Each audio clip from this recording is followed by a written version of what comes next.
Bon, birakomeye muri Ferwafa. Adolphe Kalisa Camalade wahoze ari SG wa Ferwafa biravugwa ko ubu ngubu ari mu maboko ataraye yamaze kuba atabwa muri Yombi. Uyu mugabo umaze imyaka irenga 2 mu nzu y'umupira w'amaguru iri iremera cyangwa se ari SG wa Ferwafa yagiye avugwaho byinshi bigiye bitandukanye nyuma ya speculation abacaracara mu itangazamakuru ndetse bitewe n'ibyemezo bimwe na bimwe yagendaga afata ubwo yari afite inshingano zo kuba umunyamabanga mukuru wa Ferwafa. Uyu rero utarigeze nanone ujya imbizi n'abakunzi ba ikipe ya Rayon Sport kubera ibyemezo bipenaliza ino ekipe byagiye bituma agenda yijundikwa n'ubuyobozi bw'ino ekipe ndetse by'umwihariko n'abafana muri rusange batasibaga kubigaragaza umunsi ku munsi kubera ibyemezo bimwe na bimwe yagiye afata. Aka kanya tuvugana ntabwo ari mu maboko ye cyangwa se yamaze kuba atabwa muri Yombi mu rwego rwo kugira ngo agire ibibazo abazwa bitewe n'ibyo akurikiranyweho. Nibyo ugiye kumenyera muri kino kiganiro. Ese ubundi arashinzwe iki? Ese amafaranga bivugwa yuko yaba yaranyerejwe mu buryo butazwi kandi yarari mu biganza bye na yahe nangahe? Byose ugiye kubyumvira hano. Ariko ngo hari n'abandi ku rundi ruhande bari kubyinira ku rukoma bitewe n'ibyemezo bikakaye yagiye abafatira bikaza gutuma abamwijundika bikomeye cyane. Rayon Sport irakomeza imyitozo uyu munsi mu Nzove. Ibya Shadrack Bingibero byasobanutse impamvu ari gukorera imyitozo muri ekipe murayimenyera ahangaha. Ikindi kandi uwitwa Faringanye agomba gutegereza iminsi isaga 50 cyangwa se 60 kugira ngo abe yatangira guhabwa iminota muri ekipe atangire gukina n'abandi. Nubwo araza gukomeza imyitozo ntabwo araza kwita akora full training n'abandi, ariko uwitwa Ndikumana Asman ngagomba kongera gutanga ubutumwa nkuko yabyitangarije mu myitozo bakoze uno munsi. Bagomba gucikirana kandi na Eremereke ku cyumweru saa 9 zuzuye kuri Kigali Paris Stadium. Umva icyo ubuyobozi butangaza mbere y'uno mukino. Reka ngo ikaze muri update wowe udukunda kandi udukurikira uri hirya no hino, waba uri mu Rwanda uri hanze yarwo, ubukwiriye kujya wumva inkuru zisohoka buri kanya by'umwihariko izigaruka mu mikino yaba hano iwacu mu Rwanda ndetse n'utundi dukuru tuba ducaracara hanze u Rwanda. Niteka ngusuze kandi ngo ikaze. Reka tuze duhere kuri no nkuru ya Adolphe Kalisa Camalade. I can tell we need to talk about things. So I'll let you start. Mu masaha make ashize nibwo hatangiye guhibizwa ko uwahoze ari SG w'inzu ireberera umupira w'amaguru mu Rwanda Ferwafa iriya ikorera iremera rwose, uwahoze ayibereye umunyamabanga mukuru wayo bwana Adolphe Kalisa Camalade ngubu ashobora kuba ari mu maboko ataraye. Ibi byatangiye kuvugwa hirya no hino mu biganiro byinshi bigiye bitandukanye, yaba ibigaruka ku bya siporo ndetse no ku mbuga nkoranyambaga hirya no hino batangira ku mu postinga amakuru. Hari bivugwa ko ashobora kuba ari mu maboko ataraye.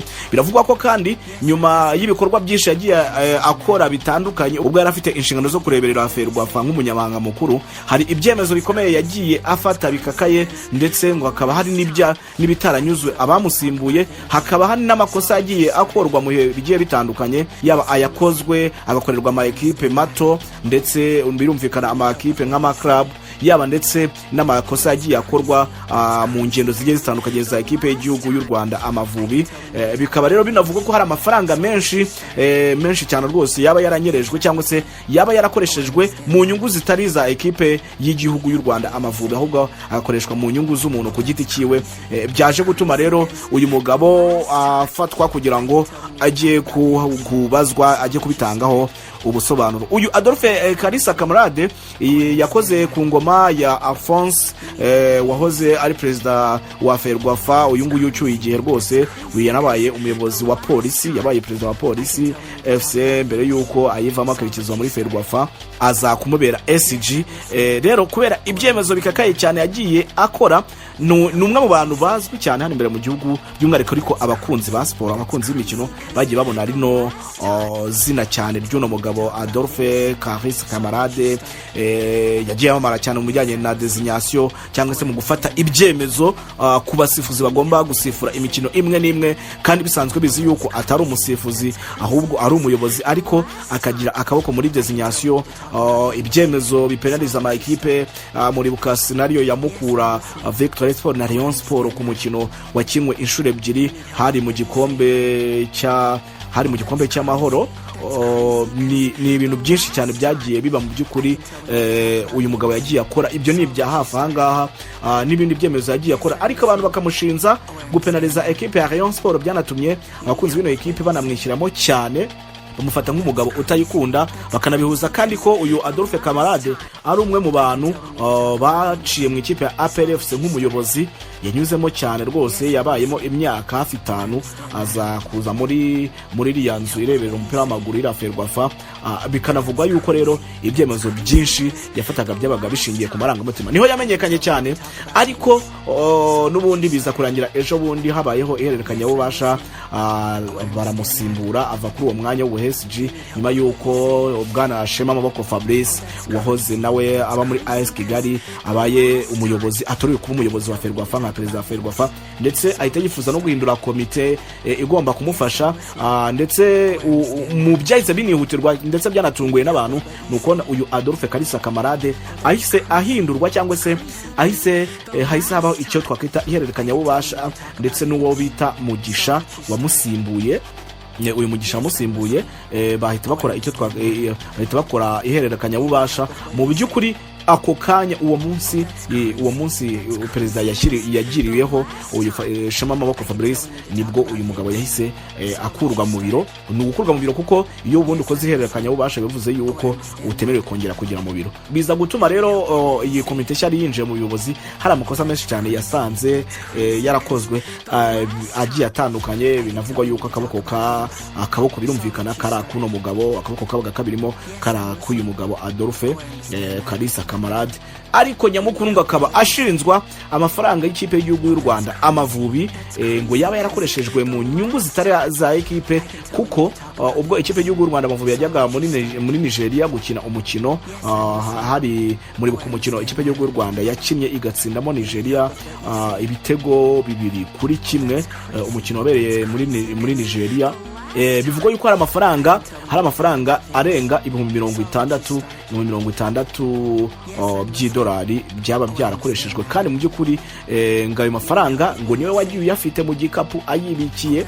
Ntabwo ngo nukuvuga ngo niwe muntu wa nyine buri kintu cyose cyishyurwaga niwe wakishyuraga. Amakuru avuga ko yabaga ahetse igikapu rwose kirimo igifurumba, buri wese ukeneye ko amwishyurira akishyura. Ariko bikavuga yuko amafaranga yagiye, bivugwa ko aya mafaranga yose atakoreshejwe kuko yari yatse amafaranga ikipe y'igihugu igomba gukoresha arenga miliyoni 70 z'amafaranga y'u Rwanda, nyine 60 by'idolari, ararenga miliyoni 70 z'amafaranga y'u Rwanda. Ariko bikaba bivugwa yuko kuri ubu ngubu ikipe y'igihugu y'u Rwanda ngishobora kuba yaratse ibihumbi bitarenze 30, kimwe cya kabiri cy'amafaranga Adolphe Camalade we yari yaratse. Nyine birumvikana kugira ngo akoreshwe muri gahunda za ekipe y'igihugu y'u Rwanda Amavubi. Ntabwo dosiye yiwe turayikurikirana neza ngo tubashe kumenya akantu ku kandi, gusa icyo wamenya cyo nuko nubwo bitaraba officiel ngo urwego rw'ubugenzacyaha RIB rubyemeze neza, official rubyemeze neza, ariko uyu mugabo rwose ngo biravugwa yaba yamaze gutabwa muri yombi. Nubwo tegereza tukaza kureba cyane yuko nimara kujya hanze, ndetse baraza no kuza kudutangariza icyo yazize mu buryo bweruye, kugira ngo abanyarwanda babashe kuba basobanukirwa 5/5. Iyo nkuru narifuje kuyibagezaho n'abakunzi ba 24 live kugira ngo mujye mumenyera amakuru ku gihe. No gutegereza tukareba ese kuki abakunzi b'ikipe Rayon Sport benshi twabonye hirya no hino mu bitekerezo bagiye batanga bishimiye ifatwa ry'uyu mugabo. Biragaragara yuko muri football nyarwanda harimo ikintu gikomeye cyane cyo kuza umuntu agatuma abantu bamwishyiramo kubera ibikorwa bimwe na bimwe agenda akora, agatuma abantu bamwanga cyane kubera ibyo bikorwa bigiye bitandukanye yagiye akora. Ukabanya yuko amakomenti menshi cyane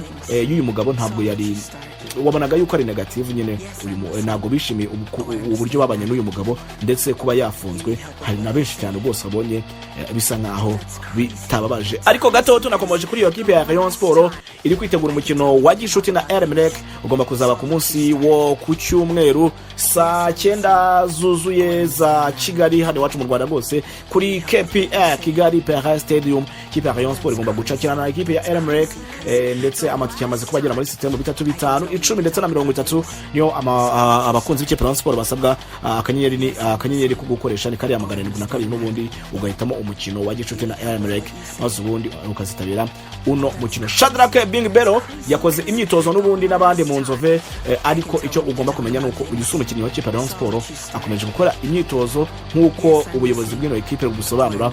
Nta bamaze ko batandukana mu bakinnyi ikipe Rayon Sport izakoresha ku rutonde, ntabwo bitwa Shadrack Bingbero arimo, ahubwo ategereje tike ku munsi wo kuwa kabiri maze akahita asubira mu iwabo mu gihugu cya Kongo kujya gukina ikipe ya Darren Creme Motema Pembe afitiye amasezerano. Shadrack Bingbero rero abakunzi b'ikipe Rayon Sport ubwo ntabwo mugomba kumutegereza gatanu kuko kandi naho uwitwa Faringanye ashigaje iminsi hagati ya 50 ndetse na 60, ubwo ni ukuvuga ngo almost amezi 2 cyangwa se hasi ho gato nk'ukwezi n'igice nibwo muzabona uwitwa Faringanye aza arakomeza gukora imyitozo ku ruhande akora no kuri baro, ariko full training ntabwo azayitangira mu kwezi gutaha. Witwa Yusu Diagne akomeje imyitozo mu nzove. Ikiganiro tugiye kwategura tugiye gukomeza kuyatohoza mu by'ukuri witwa Yusu Diagne yaba yamaze kumenyeshwa yuko ariwe ugomba kuba kapiteni wa ekipe ya Rayon Sport. Reka ngushimire ko uri umuntu w'umugabo cyane, kuba ubana natwe ni by'agaciro gakomeye cyane.